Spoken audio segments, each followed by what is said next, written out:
Maybe he'll drink.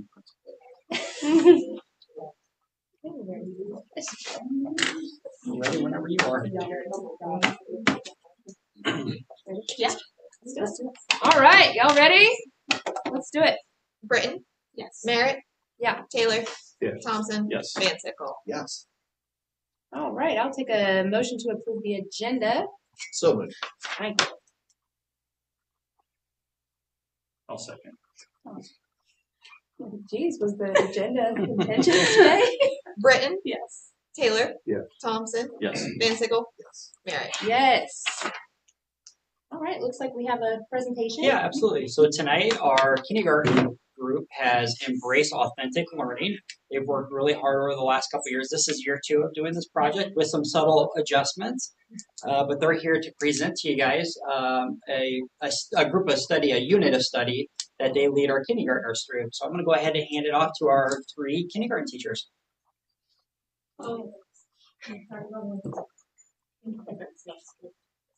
Okay, so kind of some background information for everyone. So last year we took 2 days before Thanksgiving break to engage in professional development district-wide over authentic learning. And part of that process included brainstorming potential problems that you could have your students help solve. And so that's really where our idea for this came from. Basic definition of authentic learning, it provides a real-world context for our students to showcase how their skills that they learn in kindergarten can be relevant to outside of their classroom. It starts with a problem, they work with us to generate solutions, and then they work on making a final finished product. So for us, we realized our problem was we were not a huge fan of how we had been running our kindergarten parent meeting. It was a lot of sitting, lecturing, watching slides, and we felt like our incoming parents weren't coming out of it with the most positive mindset. Instead, it induced a lot more anxiety than we felt like it could be. And we also recognized we had the really important voice missing of our students. And as teachers, we love our program. We can talk until we're blue in the face about how great it is and how much we love it. It's only going to reduce anxiety so much for incoming parents, but seeing the current students in their classrooms loving what they do, wanting to showcase everything from their perspective, we have gotten an overwhelming positive response last year, which is why we decided to do a career case year. Okay, so to give an overall, we start around the beginning of January, and then our parents' night is the beginning of March. So every Monday, students get into a small group for an hour with a teacher or associate, somebody to help guide them. Each team, we start off, they get to create their own mascot, climate rules, how their group is going to work, and then they even end with a chant or a hashtag. So you can feel like a team. Each team has a focus area. Some examples, there's a math team, literacy, office, and administration team. And then each area, then they have a goal that relates to learning done throughout the year in kindergarten. So the students are able to showcase what they're learning in kindergarten. At the beginning, students create their own to-do lists with tasks to help them get to that final product design. Work sessions allow students to determine which items to prioritize, what to work on each session. Each student then works they work together to determine a role for each student in a task. For example, I know I'm on the side. I have the math group right now, and we're determining, they want to show a video of how they play a game. So they're deciding who's going to ask the questions, who's going to be running the game, who's going to be showcasing the game. So those are specific roles that they can do. We do have adults that help and facilitate their kindergartners, so we do have to ask those guided questions to get them to assist with their project. We use technology, reading, and writing throughout the project. And then we started this year a new one, having parent volunteers that come in as extra support. And then they can see what we're doing as well. And I'm going to talk about how it started out last year. We had 11 teams with 4 students and adult facilitators for each team. Each team had a distinct focus, like what Aisha was talking about, with a math, a reading team, administrative team, science, which stays on to create a final product, which was for our parent meeting to showcase what kindergarten is all about. Parents were able to learn about kindergarten from the eyes and voices of our learners, which we're going to show you a sneak peek of what that looked like last year. That's coming up. Our work day was on Wednesday last year in the morning for about an hour. And then if you look at year 2, we now have 9 teams with 5 to 6 students and adult facilitators. We have the parents that come in to help us as needed for each group. We switched from an informational parent night last year, is what it is now. We're switching over to a family night experience. And we do it on Monday, same time. We adjust our schedule changes such we have a team on Wednesdays. Before Washington.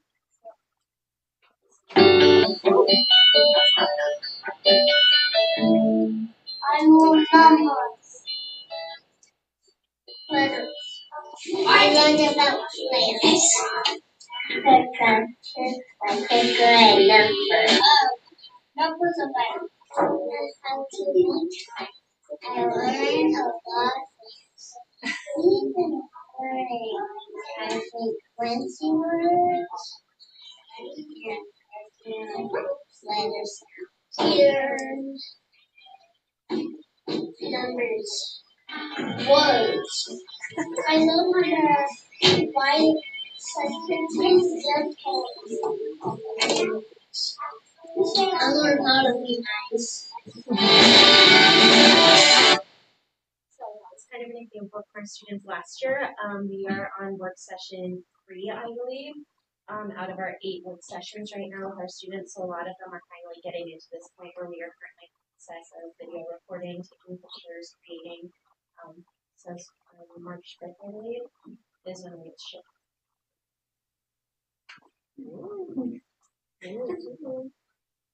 Anybody have a question?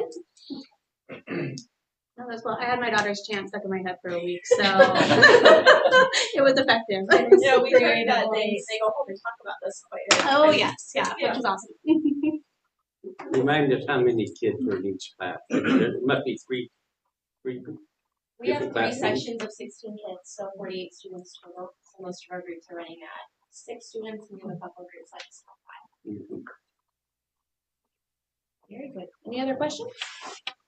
I just want to comment. I think when you think of authentic learning, we sometimes think about those real world experiences with some of our more age appropriate learners.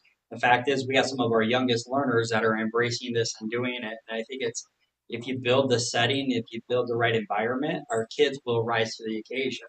It's pretty impressive to think of 5 and 6 year olds and all the things that they're able to produce. So thank you for doing that. You guys are awesome. Good job. Thank you for coming. I think it's your turn. All right. Thank you. Yeah, thank you. Have a good night. Thank you.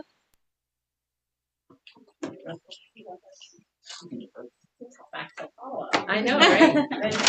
I would echo what Mr. Heyer said. I think last year we wrestled with what does this look like back at the elementary, and to see kindergarten take off, it's been inspiring to other grade levels on what that could look like. And it's exciting to hear what the kids have to say as they're playing. So they took feedback from the kids last year because they were upset that they couldn't go. So they want someone to come and be able to work at it this year. And they wanted to know what happened. So it'll be fun to see where they land. Just a couple of things from our last meeting. We wrapped up, I think we talked about, we were doing our winter benchmark assessments when we were at our last board meeting. And since then we've had our data meetings with each grade level to kind of relook at kids that might need some extension or some further movement and extensions, and also change some of our intervention groups. And I think this year we've spent as a building looking at data a couple different ways. Not only are our students meeting that proficiency mark where we want them, but are we ensuring that all of our students are growing? So looking at that alignment from our district's goal and our building goal to really ensure that all of our kids are moving. So it's caused us to kind of stop and have some different conversations that we've had in the past, where maybe a student was proficient, but they're not moving as much as we wanted them to. So that's been helpful to stop and look at data through a couple different perspectives as we're having conversations.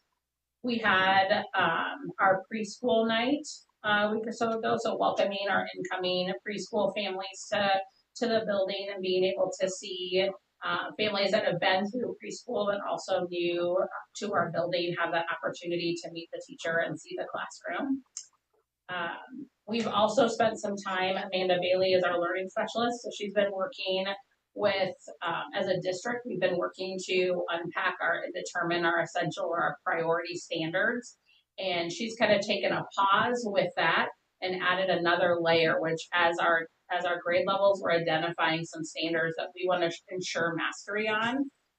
We found that we might have some gaps where certain grade levels weren't identifying a standard where we could be causing gaps through our learning. So she's been spending some time specifically with our ELA or our literacy standards, stopping and having some vertical conversations, K1 and 2, and how are we ensuring that we are, we talked about giving a gift to that next grade level to ensure when they get to your classroom that they've met those standards and they can demonstrate that knowledge.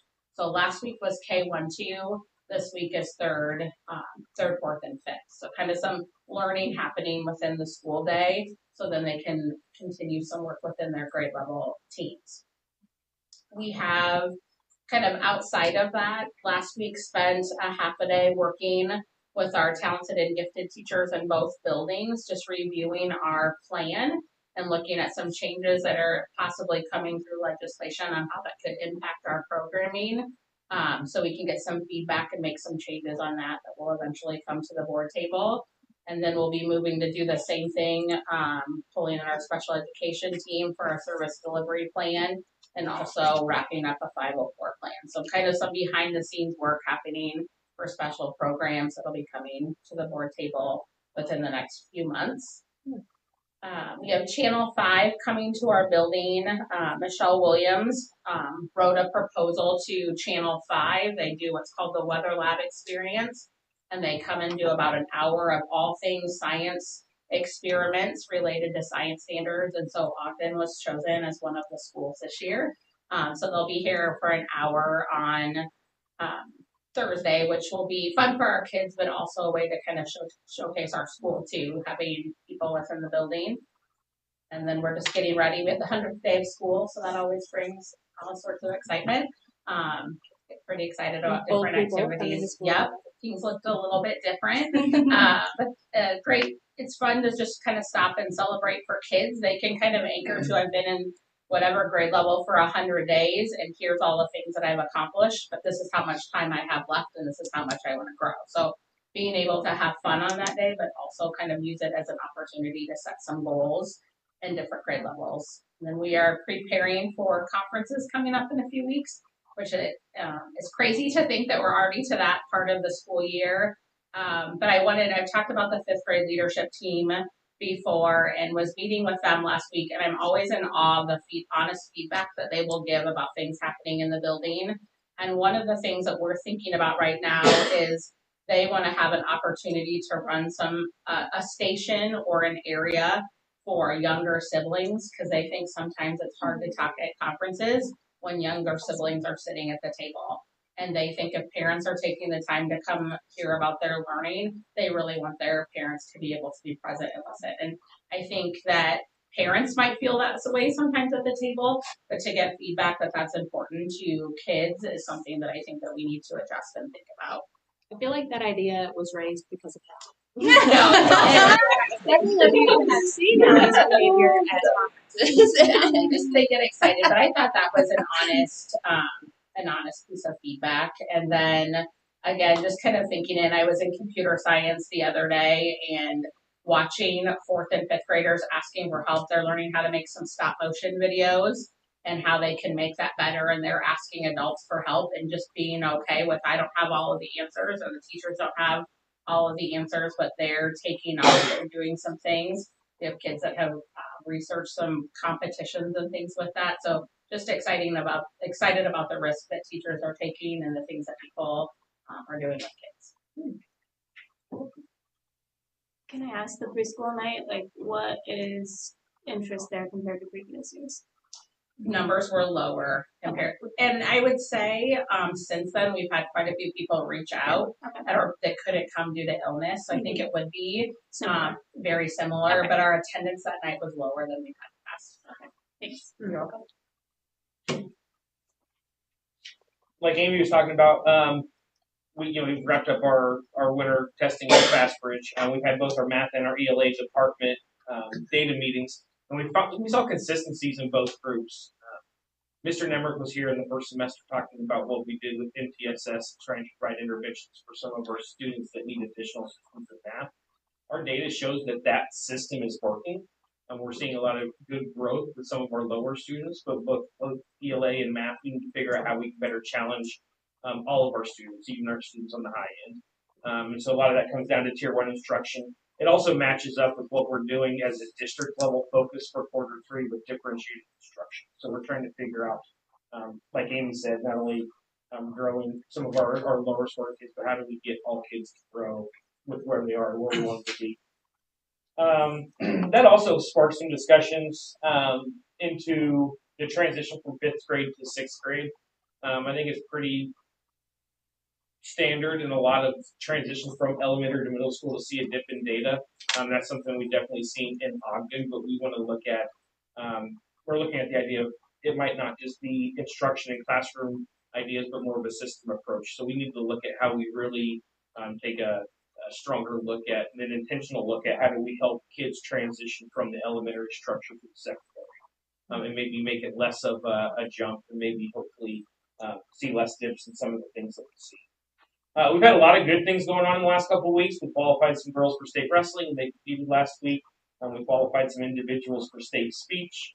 On Saturday, we hosted middle school and high school vocal and band concerts. We had a lot of really great performances out of our kids. A lot of people in our building. A lot of those kids were doing solos and ensembles for the first time. And so I have a 7th grader who was really nervous about it, but it was fun to watch him get up there and perform. Finally, on Thursday, he allowed us to invite Grandma and Grandpa to watch him, so that was fun.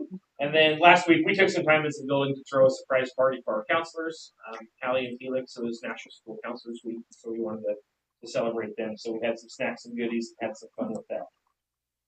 Like Amy said, we're getting ready for our winter conferences. We are going round 2 with student-led conferences. I feel like we had really good feedback on our first go of student-led conferences from the fall. We gave a survey to both staff and parents. We've looked at the data. We've had some good suggestions, so we've made some adjustments into what that looks like for the winter.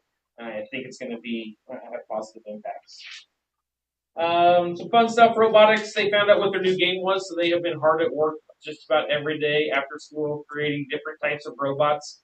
They've had some of the veteran guys in helping and looking at different ideas, trying to figure out, what robot sets them up to be the most successful in their upcoming competition in March. But it's interesting. So we had a very veteran senior heavy robotics crew go out last year, and so watching some of the young guys step up and take young guys and girls step up and take some leadership roles has been fun. And then high school student council is working on like an advisory Olympics, spark some competition and boost some morale. And so I think their February game is going to be like a rock, paper, scissors tournament that happens throughout the day and passes periods and at lunchtime, and you're earning beads by beating other people, and then you have prizes for both students and teachers that end up with the most by the end of the course. That's fun. And then wrapping up the winter season, it's been a little bit since we've had a home event, it feels like. We went about 2 weeks without a home event, but there was a stretch of about 2 or 3 weeks where we had a lot of people in the building. Between middle school wrestling, high school wrestling tournaments, we had home basketball, we had the cheer clinic. We have a lot of people in our building, and then Billy and his crew do a wonderful job of putting our building back together and making it look like nobody was here tonight. It's a lot of hard work that goes in by grabbing other people. So I'm really proud of it. Anybody have a question for Mr. Carlson? Thanks, you guys. All right, on to the consent agenda. Mr. Heyer, do you have anything you wanted to comment on about that? No, I guess the personnel hirings is just a reminder to our board members that our community coaches, we wait, and then the seasons are approaching, either it be the spring or the summer. So the hiring seems to be a little bit hiring. Most of those are reoccurring contracts, but that's just the way that we choose to do that. So just wanted to draw attention to why there was a higher number of consent agenda hirings. Does anybody have any questions about it? Okay, if not, I'll take a motion to approve the consent agenda. I'll make a motion to approve the consent agenda items as presented. Thanks. I'll second. Britton? Yeah, I said I'm gonna abstain just because I have a family member on the agenda. Taylor? Yes. Thompson? Yes. Dansicle? Yes. Merritt? Yes. All right, on to action items. Yeah, so last month I presented to you guys the 26-27 calendar, and after presenting that, you guys set the open meeting, or excuse me, public hearing, and that public meeting is tonight. So I think, Kelly, you need to do some things Yes. to formalize that 26-27 calendar. So at this time, I will open a public hearing on the 2026-27 calendar. If anybody has any comments. Okay. And at this time, I will close the public hearing for the 2026-27 calendar. No written comments were received, so at this time, unless any of you have an objection, I will entertain a motion to approve that. I move to approve the 2026-27 calendar. Thanks, I Lorraine. second. Britton? Yes. Taylor? Yes. Thompson? Yes. Dansicle? Yes. Merritt? Yes. All right, let's move on to the 2026-27 proposed tax rates. Yeah, it's a busy time of year. We're getting ready to do a number of things. Melissa has prepared a document, and I'm going to kind of hand it over to her. We need to set the maximum tax rate in order to meet state requirements so that we can get this information to the auditor and we can have public hearings, et cetera, et cetera. Melissa will go into detail about all this information. Yeah, so a couple of years ago, the legislature changed our timelines on things, and so we've really kind of stretched that out, separated out two of the pieces. So we used to take the whole property tax and certified budget, and we'd look at all of that together and approve both things at the same time. For some more transparency, we've kind of separated that out. Tonight we'll talk about tax rates and how much the maximum that we would do. That goes to the county auditor. They send out those combined notices in the middle of March. Then we have the property tax hearing, and then we talk about where that leads into our certified budget from there. So what we're talking about tonight is the tax piece of our budgeting, but there are some major components that kind of relate to both that we'll talk about. So just at the top there is some historical information on our property tax rates and where what makes up that tax rate. And Joshua had asked earlier, these are what we publish each year. Every year around May, the state applies all of any small changes, they readjust their calculations, and it typically goes down just a tiny. So when we're comparing, I think our actual tax rate ended up at like 1342 last year. We're comparing what the maximums were proposed each year in this graphic right here. So our proposed tax rate is still going to stay at that 1340. It'll be 1346 is our maximum that we have proposed for next year. It's the same or less than a cent more than what we had proposed as our maximum tax rate last year. So theoretically, no change in total taxes to our people. Within that, though, each of those pieces has some different variables that help drive that. So moving on to that middle section there of our property tax variables, some big things that affect the property tax. The number one being our certified enrollment. So how many resident kids are living within our district boundaries. We know we saw another decrease in enrollment. That adjusts that the general fund piece of the property tax. So that big blue chunk of your property tax, that certified enrollment is feeding into that formula that generates that piece of the property tax. The supplemental state aid increase also goes into that blue section. And so there's that green box note off to the side. 1.75 is the estimate. That's the estimate that I've built this on. That's between the governor's recommendation of 2. The Senate has passed 1.75. They'll go to the House, and somewhere maybe before the end of the school year, they'll all come together and agree on something, and we'll have a regular number. I like to budget that based on the lowest number that we hear proposed anywhere. I had 2 in there based on the governor, and then when the Senate came in and did that, I hurried up and switched that around.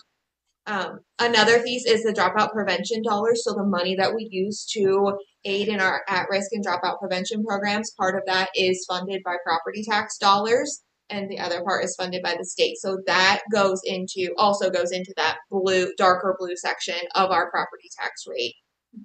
We have the instructional support levy, that we levy that at that full 10%, and part of that is paid with income surtaxes. So our language, when we pass that, we try to split the burden of that instructional support levy as close to 50-50 as possible between property taxes and income surtaxes. It's just something that we've always done for our community. So that 10% instructional support is actually made up of half property taxes and half income surtaxes. No cash reserve levy. We have too much cash on hand to levy for any extra. Our budget guarantee dollars, because of that decrease in enrollment, will be on the budget guarantee again. That's down to $209,000. So that also feeds into that's property tax funded when we're on that budget guarantee. Sorry, is that the general fund property tax? Yes, yeah. Everything in this first section is all of the different variables that go into the calculation. I don't actually have the authority to say I want $791 in general fund property taxes. That's all formula driven from those things that I have inputted and said, we have this much for our at-risk dropout prevention. We have this many students. We expect this much in SSA. All of those things go into their magic formula and calculate out for us. The big one that affects all of them right there in the middle is that taxable valuation change. And if you were at this table last year, you may have heard the small panic in my voice when I said, we have a decrease in our property valuations, because that's not typical for Ogden. Typical growth in Ogden is between 7 and 8% per year on our taxable valuations. So we are back within our local normal range. We saw a 7.6% increase in the property values from not last year, but 24 to 25, because 25 generates the property tax for 27. So that was good. That was helpful for all of our funds, because that $7 levy now is going on 7% more valuations to generate those dollars for us. The regular PEPL and our voted PEPL rates and Pearl rates, those stay steady every year. 33 cents is the regular. The $1.34 was what was just passed by our taxpayers on the ballot in November.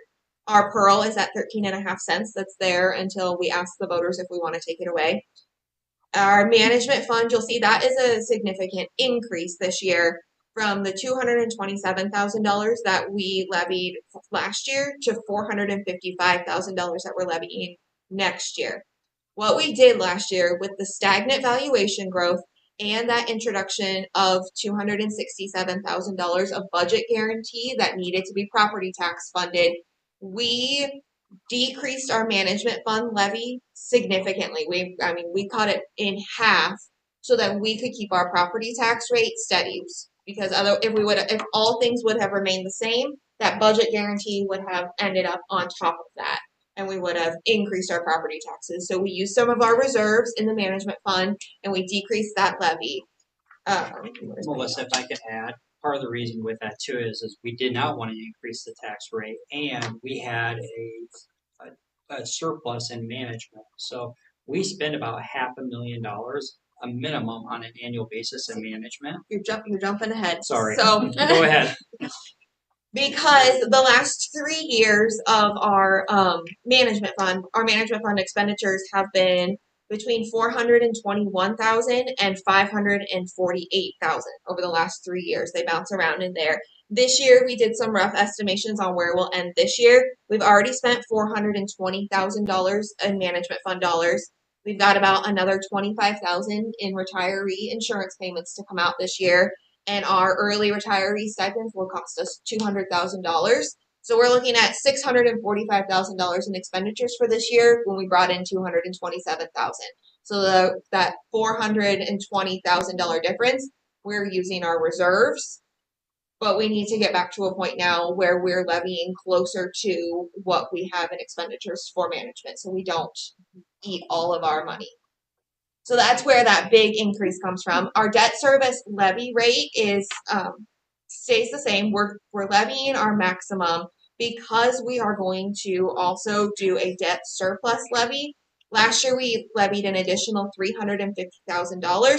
This year we're looking at levying an additional 470. So what that means is the budget system takes what our debt payment is going to be for the year, plugs that in based on our valuations, and calculates what the tax rate would be to make our payment for the year.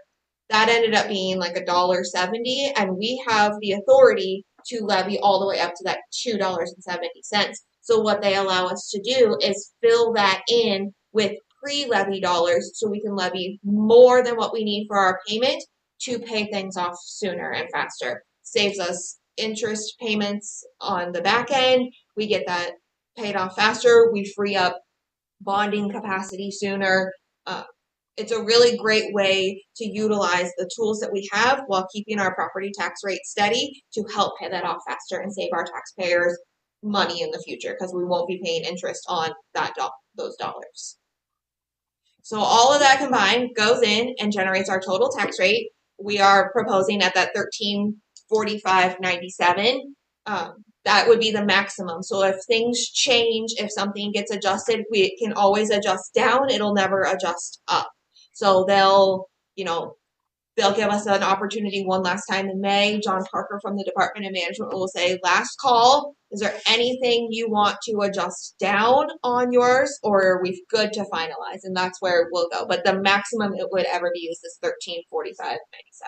And when does that go into effect? That would be next fiscal year. So property taxpayers wouldn't start paying that until July. If they have any. So like September and March of this fall. So this September and next March. Off the top of your head. Yeah, got it in there. What is the management fund rate?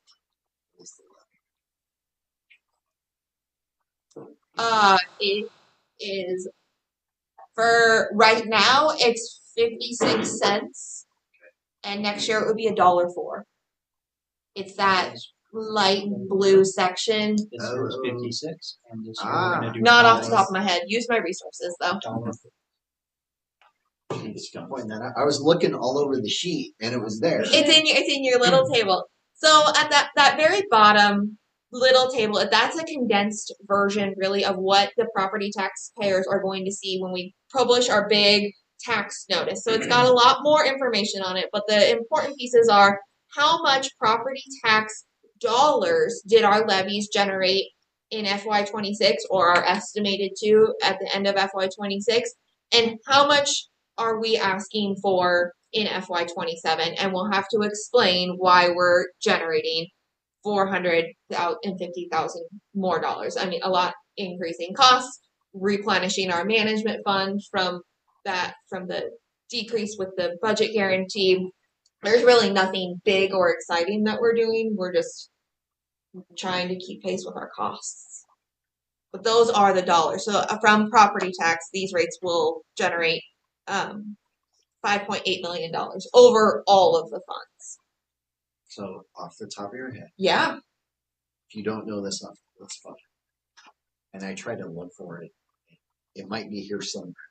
But what is our cash position? Where's that at?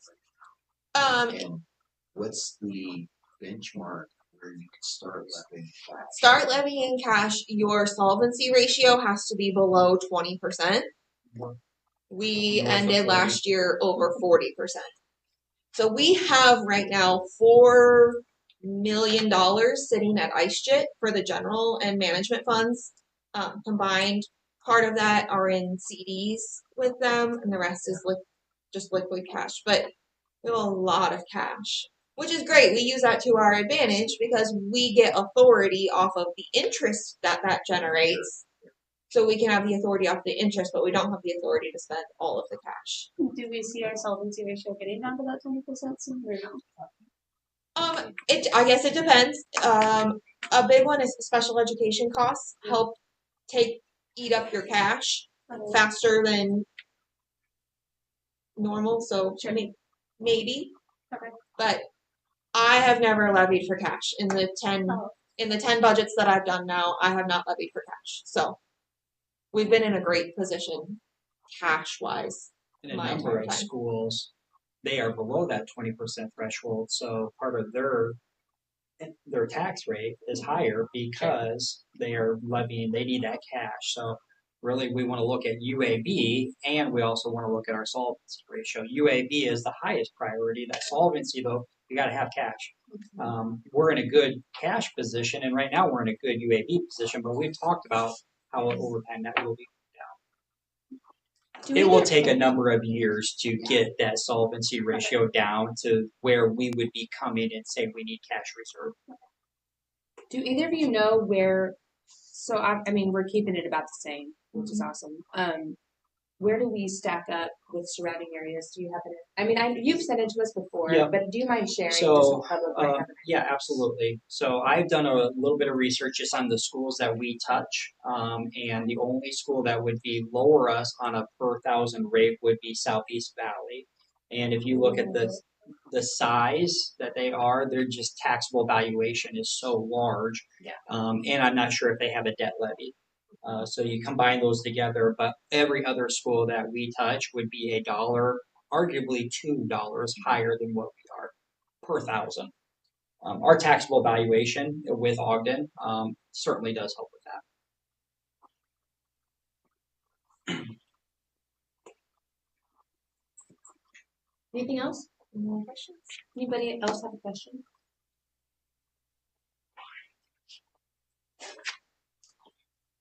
Do you have anything else to add, Mr. Howard? I thank you, Melissa. I think she explains really well. Yeah, so I guess timeline next is we'll send after tonight. We'll send that off to the county auditor, and they'll compile that combined notice and get that sent out. The earliest we can have our property tax hearing is March 23rd. Typically, we've done that hearing sometime within that week, so we just need to schedule that. Timing it that way, it adds only one special meeting because then we can do the budget hearing within our regular April meeting. It gives us enough time between the two, but we do have to schedule one special meeting that last week in March. So I'm asking you to look in your crystal ball. Now that the Senate has passed 1.75% SSA, is that typically trend up?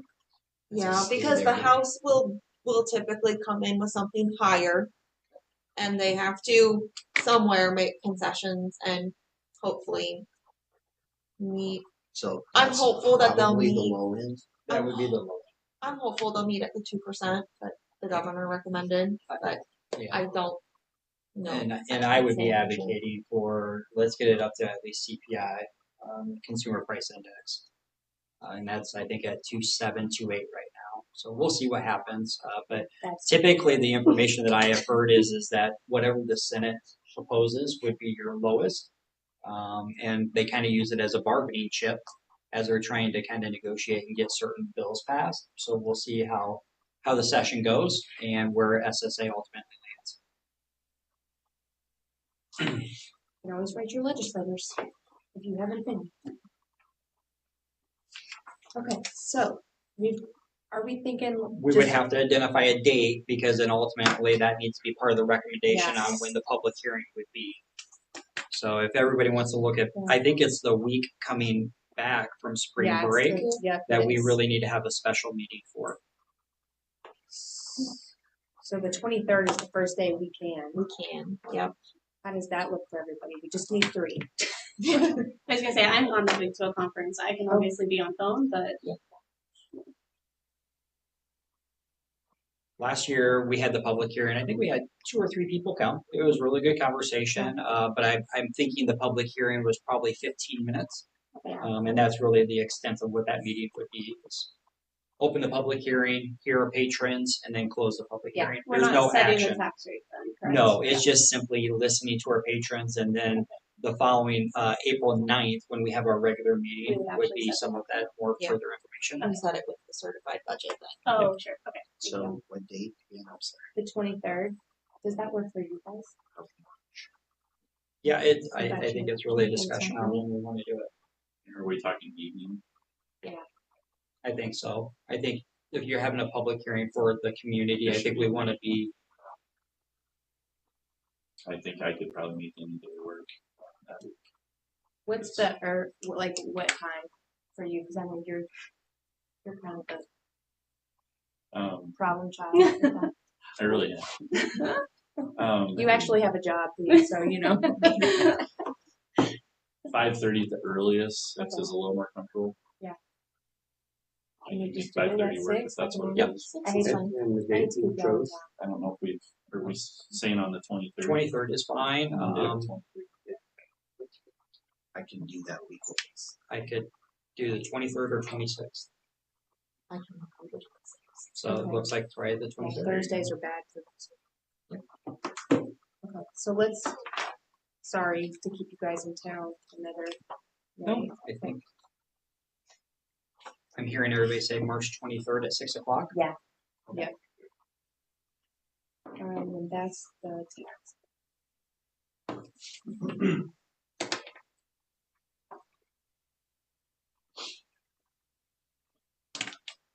We would have a quorum, but if you want to listen, we could certainly Zoom you in, Okay. or even We'll be get on you the on. road, so I Even won't. get you on Yeah. the phone. It's up to Okay. you. Thank you. Okay, so right now we are approving the proposed maximum tax rate, and then we need to set that public hearing. You can see there the recommendations. So if there are no further questions or discussion, then I would go ahead and take that motion. I'll make a motion to approve the proposed 26-27 tax rate and to set a public hearing on proposed maximum tax rate for March 23rd at 6. Brittany, Yes. Taylor, Yes. Thompson, Yes. Van Sickle, Merritt. Yes. Okay. Capital loan notes, and the consideration of the bids, et cetera, et cetera. Absolutely. So today we had a great day with Matt Gillespie. He is here with Piper Sandler, and he wants to share some more information regarding the outcome of opening up the general obligation bonds for Series 2026. All right. Welcome. Thank you. I got it. Good evening, folks. As was said, my name is Matt Gillespie from Piper Sandler in Des Moines. Some of you I know from years past. Some of you I don't think I've met since you've become board members. I've been working for Piper for almost 26 years and working with the district for just about that long as well. So this was a pretty good day for the school district and a good day for us as well. This is the first sale of school bonds of any kind this calendar year in Iowa. There's going to be a lot of sales coming up in the middle of April through the first part of June, just because of the natural cycle of those things. So it was good to see today beginning this well. I'm going to go through not every single little tidbit in this packet, but you can absolutely stop me and we can go through anything that you want to go through if I skip over something that is of interest to you. The first page there in the top heading, you can see that originally when we created the document, which is called the POS, I think you all looked at that and approved the use of it at one of your prior meetings. We were asking the bidders to bid on a principal amount of $4,880,000. So when we get the actual bids and see what the interest rates are and how that fits with the amount of money that you are choosing to spend for debt payments, et cetera, and your need for project costs, we were able to reduce that 4.88 down to $4,675,000. So that's the actual amount of principal that would be issued, presuming that you move forward here in a few minutes and approve that. The rating that you see there, Standard & Poor's A+. At the end of this packet, the written report is here. I'm not going to go over that because you can read that yourself. But I did include that so that you can come back and read it. It's kind of boring, but there is usually some interesting information in there about the community, things that even if you lived here for a long time, you may not have known. So that's a very high rating, A+. That's pretty much the highest rating that an Iowa school district would get for general obligation notes or bonds. A few districts can get into the next range of maybe AA-, but those districts are going to be very aggressively growing property values and enrollments. So this A+ is really kind of the high of what we expect almost all school districts to get. Also, you see in that heading, though, there is an insured rating of AA. So when we sell bonds or notes, those firms that are bidding, they get to choose if they want to choose to have insurance on the bonds. We don't choose that, and you don't choose that. They're choosing it for their clients. And on this particular day, they did choose to use the insurance. Actually, all of the bidders that bid were choosing to use that insurance. So what happens is that they take some of the profit that they're charging you a fee for, and they pay that to the insurance company in a premium, and then they get to use the insurance company's rating. And that rating for the insurance company is 2 notches above your school district. So you're at A plus, and then we would come to AA minus, and then the insurance company's rating is AA. So the reason they do that is, at least theoretically, the higher the rating on the bonds, the lower the interest rates that you get. So even though they're paying a little bit of a fee to do that, it does generally work out that fee is minimal compared to the amount of interest cost that's saving because of lower interest rates. If you look at the bulk of the page, there were actually 6 bidders today. That's very good for a relatively small amount of general obligation couple notes. The bidders are broken out there in each section. The winning bidder towards the top of the page, that's Robert W. Baird and Company from Milwaukee. Very common bidder. All of these are actually common bidders here in Iowa.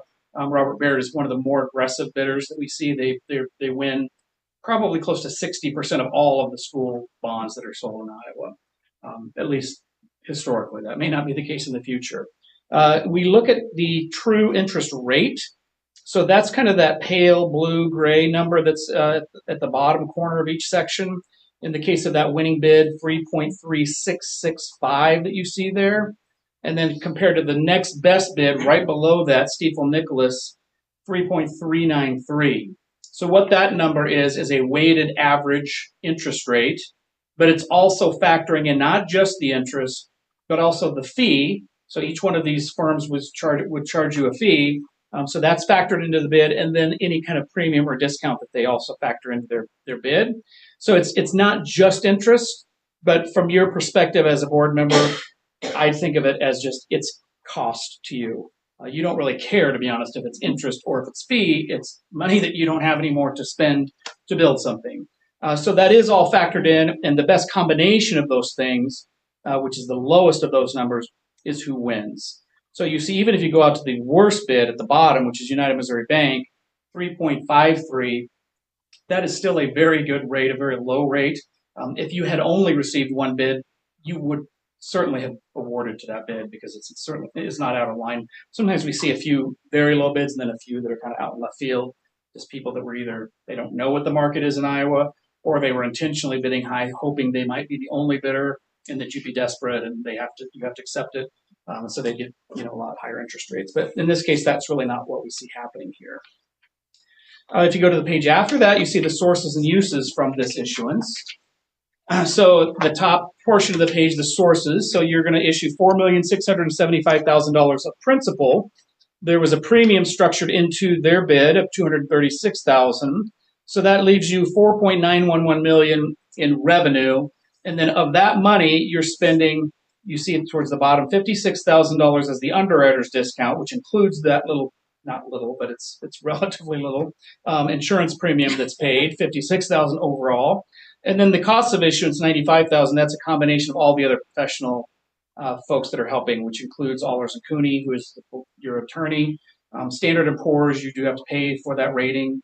Piper Sandler, the company that I work for, United Missouri Bank, which is not the bidding part that's on the first page, that their firm can bid on the bonds, but they also have a different division, which is they do your paying agent and trustee and registrar services.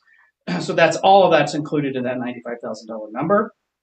And what's left over in that box, probably all you guys for the most part care about, is how much money can you spend. And that is the $4,759,000. So at the time that you start to consider the actual bids, that would probably be, unless you have some other cash that you want to contribute from some other source, that $4,759,000 would be kind of the high side. You would let it be the maximum bid that you might accept.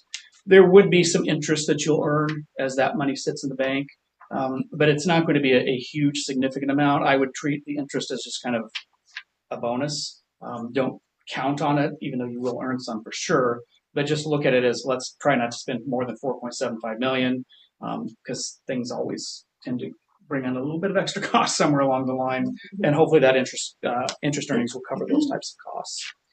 The page after that is just a clean version of the debt service schedule. So this is showing you the principal payments that will be made once a year in the springtime, going out through fiscal year 38, which is when your voted couple ends, and then the interest rate, but then the interest payments. The interest payments are paid twice a year generally on municipal bonds. A smaller amount in the fall because you haven't collected very much property tax by then. theoretically you've collected half of it, but not everybody pays their property taxes on time. So that's why the principal payments are always made in the spring, either May 1, June 1, or July 1 on almost every municipal bond. Because if it's backed by property taxes, as this is, you need to wait until after everyone has paid their property taxes that year to actually have this kind of cash sitting in the bank. So that's the reason for that structure. If you see at the very bottom, there's some notes. One of those notes mentions that the bonds become callable June 1 of 2031. So it's at that time that these notes could be either paid off if you had a cash just sitting around, which is probably unlikely, but you don't have to pay them all off. If you had 50,000 or 100,000 or 600,000, you could pay pieces of them off in $5,000 increments early. You could also refinance the debt if interest rates happen to be lower at that time or after that. It's any time after that with 30 days notice for any of these things I'm talking about. You could also restructure the debt, which is not very common, but that's when some schools might have to stretch the payments out for some reason. You of course would have to have an extension on your voted couple to do that in this case, but again, that's not something that's very likely to happen. The next page, we're just going to look at the little box at the bottom, although again, you can ask questions about any of this stuff if you want. Just showing you a comparison of the reoffering yields. So there's the interest rate, that's what you were paying, but that can fluctuate significantly between bids, even though today, very unusually, all of the bids had the same 4% interest rate on them. It's the yield that is truly the market, and that's the only thing that we can kind of compare apples to apples between a bond or notes sale that happened yesterday or a week ago or 6 months ago. Also maybe comparing it to a CD rate or a dividend that you might earn on a stock. Something like that from an investor's point of view. The one difference here is that this is, because it's a municipal bond, what you see here as these yields would be pre-federal income tax, because the investors will not pay federal income taxes on the interest that you are paying them. So, for example, you see in that little box, the 1 year yield on your notes today, 2.37. If you were in the highest federal tax bracket, for example, which is the type of person who would be buying this, you wouldn't pay federal income taxes on that 2.37. So it means it actually is equivalent to, and I don't know off the top of my head what that is, but it's probably somewhere around 3.5% that you'd have to earn for a CD, let's say, or a dividend in a stock, because then you'd have to pay taxes on it. And after the taxes, that would bring them down to 2.37-ish. So that's kind of comparable there. You'd have to be earning a significantly higher yield on some other type of investment. And then, of course, this is also backed by property taxes. So we can never say that it's guaranteed, but it is the next best thing to being guaranteed. If you're looking at stock from McDonald's or John Deere or a CD at the bank, even though the CD at the bank has FDIC insurance, those things are secure perhaps, but not as secure. So again, lower interest rates for this type of investment. But you can see in that box, just over the last year, knock on wood, you're getting basically the lowest rates so far in the last 12 months. Now that doesn't mean that a month from now, if you had postponed this sale, maybe you could have gotten even lower rates, but that also means you could have gotten higher rates because we don't know what's going to happen in the next month. And if you had been, West Lyon or Harris Lake Park, for example, and you chose to wait until the day that Manson Northwest Webster was selling bonds, that would have been a bad decision to make. But you don't know that until you have hindsight, right? And then it's too late. So it appears that you have gotten a good deal today, and you're now kind of the trendsetter. Let's hope for the next 3 or 4 months as schools all across Iowa sell bonds. The page after that basically just is kind of a combination of all of those first few pages, showing all that different information. The bulk of the page is just showing you the amortization schedule. So, of course, the annual payments are right around $500,000.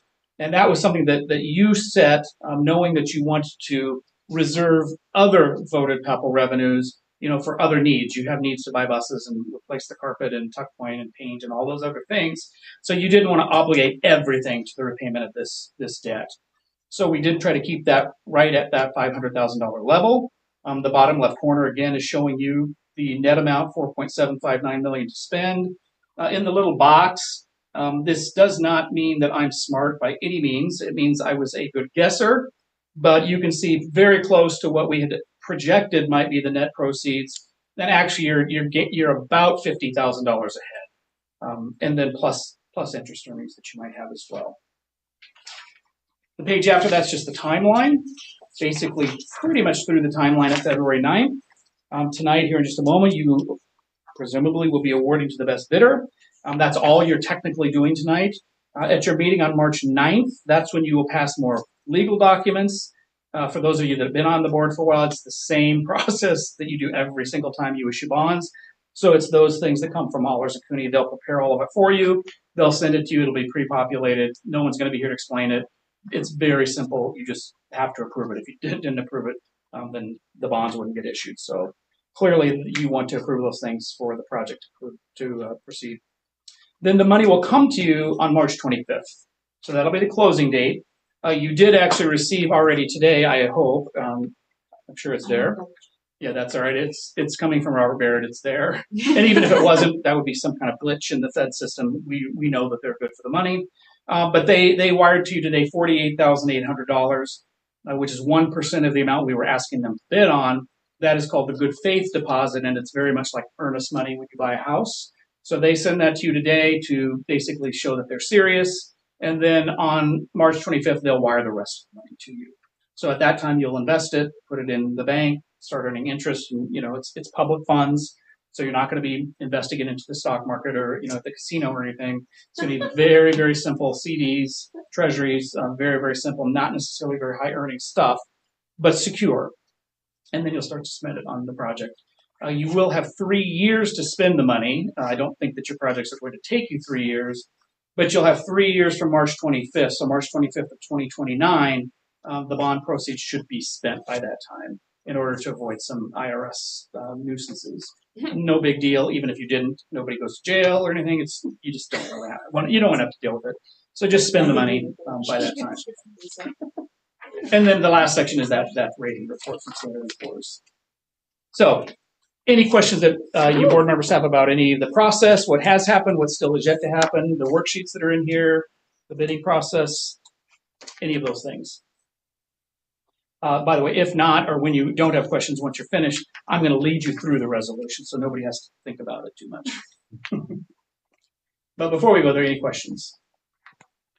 So just to be clear, what interest rate are we paying? Yeah, the best answer to that, if you go to the front page, this little number that's on the right side, that's after we made the different adjustments because we wanted to smooth out the payments so that they were roughly $500,000. So that's what we did, and we took a lot of the principal out, which we could do. So once we did that, that became the new mathematical calculation. So if somebody were to ask you the question you just asked, what is this costing you? The closest answer would be 3.37%. Now, technically, it's going to be lower because you will earn interest on the proceeds for a little while, for up to 3 years, but no longer than 3 years. And that interest amount would kind of offset some of that, but not a significant amount. The answer is close enough. It's 3.37.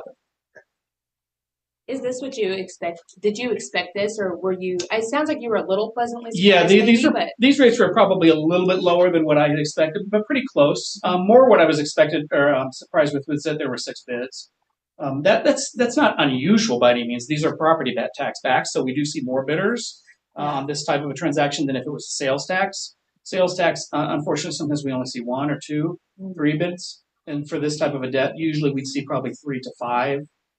We could see up to 15 bids sometimes, but that would be for very not that there's nothing wrong with your district at all, but very known districts outside of Iowa. We see 15 to 20 bids sometimes for Linn-Mar School District, for Johnston School District. It doesn't mean that they're better in any way. It's not safer in any way. It's just that these investors that are outside of Iowa, they know over the years they've gotten to know who those districts are. Okoboji, everybody knows what Okoboji is. Sure. So again, it's more secure. So we would see large numbers on sometimes those. But this is pretty typical, or maybe even on a little bit of the high side for what we normally see as the number of bidders. And the rates you said were maybe a little lower than a little bit lower, right? Awesome. Thanks. Appreciate the explanation. Yeah, you bet. I don't know if I've been through this before. So you can always ask questions. I mean, I know this we go through this fairly quickly tonight. I'm sure you're all going to take it home and study it with a fine-tooth comb. Very interesting stuff. If you do that, or if you have questions, or if somebody in your community, a neighbor or another taxpayer asks you questions, you don't know the answer to what they're asking or what you're thinking, just ask, Melissa, she can send me an email or call me, we can get the answers for you. And that's anytime, whether it's tomorrow or whether it's 2 years from now. Just ask questions. You need to understand what you're doing. This is, even though it's not a huge number in the bigger scheme of things, it's a big number. When you're borrowing $4 to $5 million, that's a lot of money for a community, and you need to know what you're doing. So if there's any questions that you have at all, anytime through the process or later, always ask questions. That's what we're here for, just to make sure that you understand those things.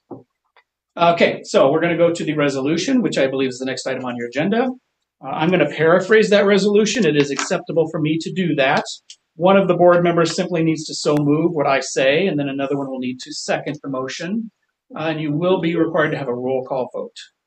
So the resolution before you is directing the sale of $4,675,000 of general obligation school capital loan notes series 2026 to Robert W. Baird and Company of Milwaukee, Wisconsin. So moved. Second.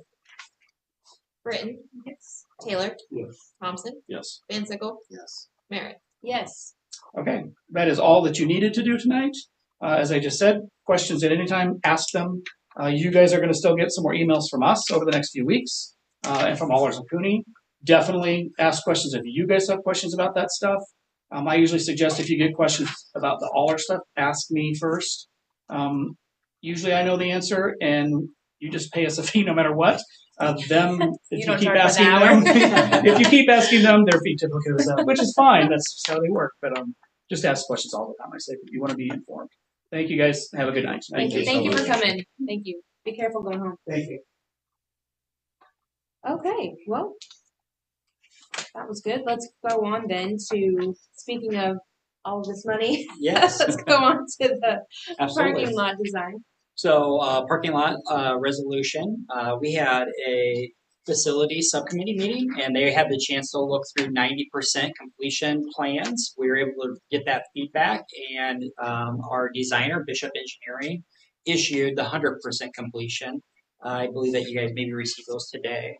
But ultimately, what we need to do is approve the final design, and then we need to schedule a public hearing opening up those bids. By approving the design, that allows us to communicate so that we can receive those bids over the next month, and then we'll be doing an opening of those, I believe, on March 9th would be when we're doing those. No, it opens earlier. We approved them March 9th. Was it March 2nd? Yeah. So That's correct. Section 4 of your resolution. Yep. We're opening on the 2nd, and then we will bring them for approval on the March 9th meeting. Okay. Thank you for that. So we need to do the hearing at March 9th, is that what you're saying? The hearing would be March 9th. Yeah. Is that right? Yes, and I have actually embedded all of that into the resolution, so when you are approving the resolution tentatively of planning the plan, specifications, blah, blah, blah, blah, blah, all the things, that resolution does include that March 9th date. Okay. Oh, yeah. Good. Did everybody have a chance to look over those of us not on the I facilities? did bring the plans if we want to talk about it, or we could open it up to the folks that were on the facilities to discuss that as well. Yeah. The plans have been discussed for probably about a year and a half now. I know, We've received a lot of feedback on that. Do you guys have any final thoughts you want to? I think we've seen the bulk of it. The 90% really. The day we had the facilities meeting, it was a lot of small changes. We talked about some of the parking lot lights, electrical wiring as far as where the cameras are going to go, things like that. Maybe some concrete thickness adjustments, but for the most part, the bulk of it was, the traffic flow and everything is kind of what we talked about the last time. So that was missed as far as like a summary of that big change. It was just speed bumps. It was very moving a speed bump, that type of thing. It was very minute stuff in the big scheme of things. But if there's questions you guys have, Early, you felt good about it, about the final plan. Yeah. I've never picked up a kid. That's just correct. Well, I'm really not a. Hey, if you ever want to, just let me know. We can make that happen. Whenever I had to drive through the parking lot, So I think there's I gonna be some, really trust you. I think there's gonna be some people pretty excited about the changes that are getting made. Yeah, The it way looks like the flow is. Okay. it's How about you two? What questions do you guys have? So, forgive me if I'm wrong. There's a February 12th. That's about the elementary school. Oh, Yep. okay. That's with FRK, and that will be a work session. Got a lot going. And that would be, they want to just share with you some preliminary designs on some of the things that they've designed for the elementary remodel. How about you, Lauren? What are you thinking of that? I think it's exciting. Okay, great. Okay, so let's get back to this then. So we are approving the resolution to approve the plans and the specs and all of the things. And then at that point, we're going to put the bids out. We'll bring those in. Y'all will open them. We'll come back, have a hearing on March 9th, and approve them. That's correct. Everybody good with that? So basically, that's the motion. You probably want to read off all of that, but when you make the motion. So if there's nothing further, I would take that recommendation. Within that motion, should we be stating that date and time? I see it. This says It's- fixing a It's date. in the It's resolution. in the Okay, resolution. so you don't, so you can say it. Yeah. Okay. Yeah. So, just briefly, Okay.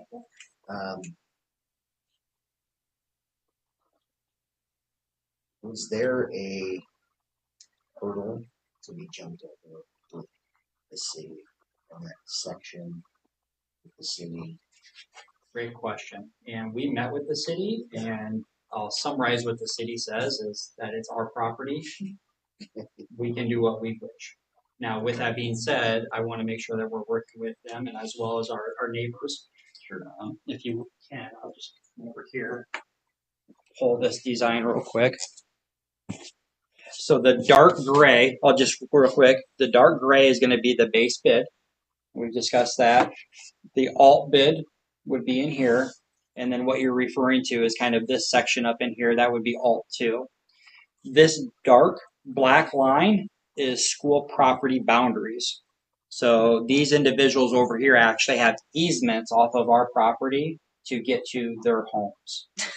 So the city said simply that they appreciated the collaboration, the discussion. They were okay with ultimately what we choose to do up here, so long as we are in communication with our neighbors, because it is our property. And there is a plan for, a couple of them that are going to be affected the most as far as communicating with them, which I believe Josh was already.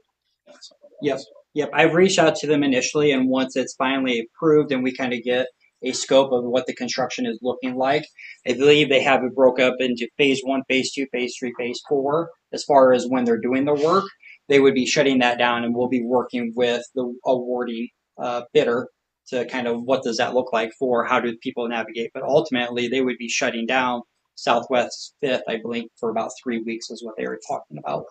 So is our easement, it allows for that? Is that true? Like how long is the easement for? What's The easement for them to be able to have their driveways over right. forever. Okay. Yeah, we just own that all the way through. But I mean, like, we're allowed to block them off for that time period. Is that correct? Again, legally? we would want to work with them. We'll Okay. figure out what that is, and we want to make sure that we aren't impacting as long. We don't want it to shut down for 3 months. Mm-hmm. I think what they said is that scope of that work would be is they have it in the specs that it would be shut down for 3 weeks.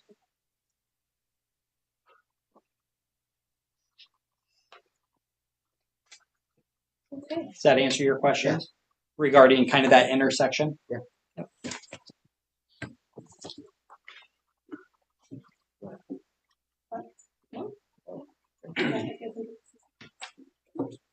All right.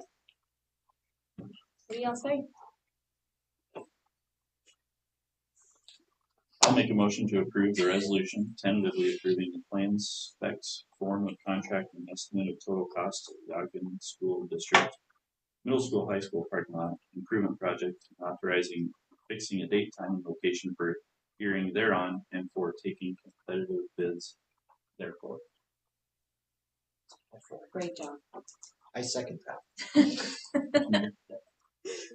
Britton, Yes. Taylor, Yes. Thompson, Yes. Van Sickle, Yes. Merritt. Yes. All right, exciting stuff. Let's move on to not so exciting stuff. Policy revisions. These were just little. Did anybody have anything weird about that? Should be pretty straightforward, I think. I'll take a recommendation on that if there's nothing to add. I'll make a motion to approve the first and final reading of revised policies 406.6 and 501.15. Excellent.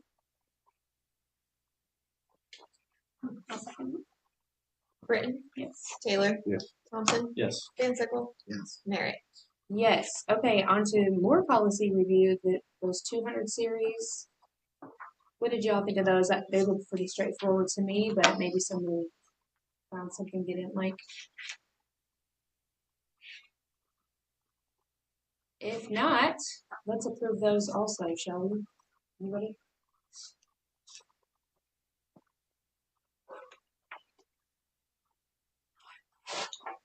I'll make a motion to approve the first and final reading of policies 210.8 to 250. I will second that motion.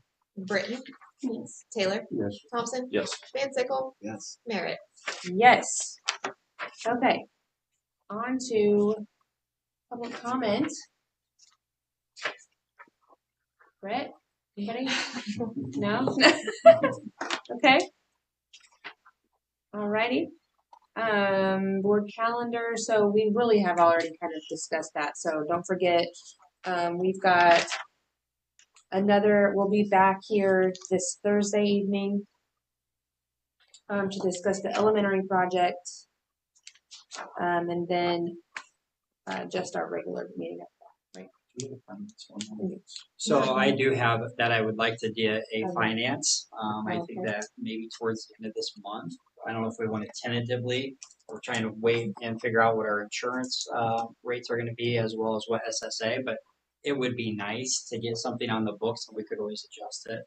That would be Matt and Pete. And actually, we've got one too, Earl. We have an instructional Yeah, subcommittee on 225. Yeah. I'm not on. Yeah, absolutely. Oh, it's her now. Oh, sorry. My bad.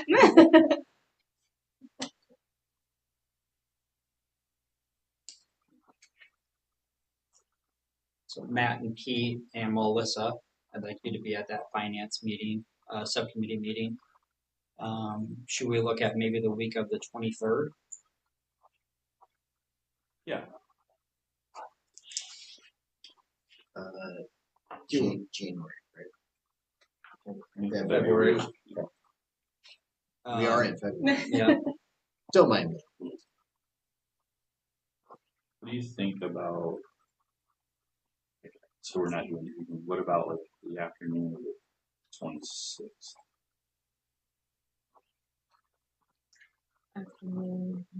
I am available whenever that day. Anytime afternoon like after 1 o'clock. 2 o'clock?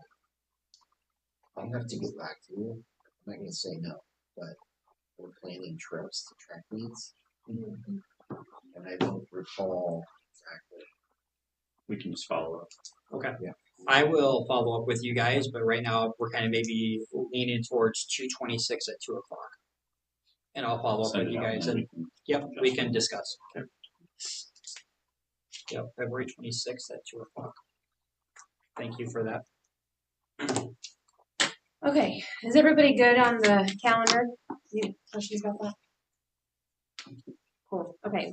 Take it away, Mr. Heyer. Yeah, I just have 2 items that I wanted to discuss tonight. I have, and I shared with you guys on one of my weekly updates, an AI task force that I'm working with. I believe I have 7 teachers that have expressed interest. And I've also reached out to some of our student body to see if they would be interested in joining that task force. We'll be coming together and we'll kind of looking at what is acceptable usage, what are privacy, what are some safety policies, I received a book on the AI implementation in school districts, and I'm using that kind of as a guide. So I'm really excited to get going on some of that work. We don't have some of those policies and acceptable uses. I think once we create those policies, then we can start to go, and hopefully that will guide the work that we do. So more to come with that, but I know that that's been a topic that a few board members have discussed, and I think it's time. I think it's time for us to engage and have that conversation. A is not here, or it is not going to leave. It's here to stay. So we need to really figure out how do we protect our students and what do we want that to sound like and look like for all community schools. Maybe on the district side, protecting information, like for Fairway, within the last 2 years, they implemented AI policies. If we're in the office working on a project, they want us to use, like within the Microsoft platform, we've got Copilot that all stays internal and doesn't leave there. Like, so you're not plugging in a whole bunch of sales numbers and things and having it out there to flow. So it stays within our network. That was part of like if we're using it, we have to use that. That's the whole platform. Just so And I think some schools that have done that very thing where they've identified during the school day, these are the ones that we're able to use. And they even, I believe, go a step further than in your tech department is shutting down or filtering some of those that are not acceptable. So, but nonetheless, we need to engage in that. Hopefully the policies will drive some of that work so that we can figure out which ones we will accept and will not. right. Any questions regarding the AI task force? My hope, and I don't know if this will become a reality, but my hope would be is that we have some proposed policies to adopt before the start of school next year. Would be my kind of timeline that I'm hoping. And then I just wanted to draw attention that we did, per our board policy 6053R1, which is a regulation, we had a complaint regarding our instructional materials that were being used in the classroom. We followed our board policy. We had 2 reconsideration meetings over the last month. That reconsideration group did make a recommendation to me by a 6-0 vote to leave the materials in. And then I've taken that information and followed the policy and made my recommendation to the complainant. So I just wanted to share that information with you guys, that we did follow that. And the committee, I think, did a great job following what we're supposed to be doing. Those are the 2 things that I wanted to discuss tonight. Does anybody have any questions or comments for Mr. Hyde? All right. Well, let's adjourn this one so we can get started on the next one, shall we? Can I just say I'm going to adjourn? Yes, Okay. you can. I do. Second. Please do. That was done so well. I'll second it. Britton, Yes. Taylor, Yes. Thompson, Yes. Van Sickle, Yes. Merritt. Yes. All right.